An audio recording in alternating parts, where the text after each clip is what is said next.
بسم اللہ الرحمن الرحیم۔ فیکٹری سٹی کے معزز ناظرین السلام علیکم۔ دوستو، اس ریچھ کا مالک فوت ہو گیا، مگر جو کچھ اس ریچھ نے کیا شاید کوئی انسان کر ہی نہیں سکتا تھا۔ اگر ہم جانوروں پر ظلم کرنے والے انسانوں کی بات کریں تو اکثر اوقات ایسے واقعات منظر عام پر آتے رہتے ہیں۔ اسی طرح ایسے بھی لوگ ہیں جو جانوروں پر رحم دلی کے وجہ سے مشہور ہیں۔ جس طرح ان بے زبانوں کی داستانیں ناظرین تک پہنچتی ہیں، اسی طرح ایسے رحم دل لوگوں کی داستانیں بھی ضروری ہیں جو ان بے زبانوں کی مدد کرنے کے لیے حد سے تجاوز کر جاتے ہیں۔ ہماری آج کی سٹوری تاجکستان کے ایک باشندے کی ہے جس کا پورا نام تلابشو شیخو ہے۔ یہ بوڑھا ایک دن اپنے دوست کے گھر گیا تو اس نے ایک ریچھ کا بچہ دیکھا۔ اس کے مالک سے پوچھنے پر اسے معلوم ہوا کہ یہ ریچھ کا بچہ اسے جنگل سے زخمی حالت میں ملا۔ اس کے پاؤں میں گولی لگی تھی اور اس کی بدقسمت ماں کو شکاریوں نے ہلاک کر دیا تھا۔ اب یہ ریچھ کا بچہ جنگل میں بے یار و مددگار تھا اور عین ممکن تھا کہ یہ یا تو بھوک سے مر جاتا یا پھر درندوں کی خوراک بن جاتا۔ اس کے دوست اس وجہ سے اس کو اٹھا کر اپنے گھر لے آئے۔ تلابشو کو یہ ریچھ کا بچہ بہت پسند آیا اور اس نے ان سے اس کو خریدنے کی بات کی۔ تلابشو کے پاس پیسے تو نہیں تھے، مگر پھر بھی اس نے ان لوگوں کو ایک بکری اور ایک آٹے کا تھیلا دے کر یہ ریچھ کا بچہ خرید لیا۔ وقت کے ساتھ تلابشو اور اس ریچھ کے بچے کی آپس میں دوستی ہو جاتی ہے۔ تلابشو نے اس ریچھ کے بچے کا نام ماری رکھ دیا اور اب وہ اس کی ایک بچے کی طرح پرورش کر رہا تھا۔ اگرچہ اس کی ماں کو شکاریوں نے مارا تھا، مگر پھر بھی یہ انسانوں سے مانوس ہو چکا تھا اور بہت سے انسانوں کے آگے مختلف کرتب کرتا اور ان کو محظوظ کرتا تھا۔ یہ بوڑھا اس ریچھ کو اپنی اولاد کی طرح رکھتا تھا اور اسے اپنے ساتھ لے کر پورا ازبکستان گھوما۔ ان دونوں کی دوستی نے کئی لوگوں کو محظوظ کیا۔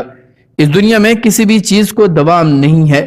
تقریباً 80 سال کی عمر میں یہ بوڑھا فوت ہو جاتا ہے اور اس کا یہ دوست اس دنیا میں اکیلا رہ جاتا ہے۔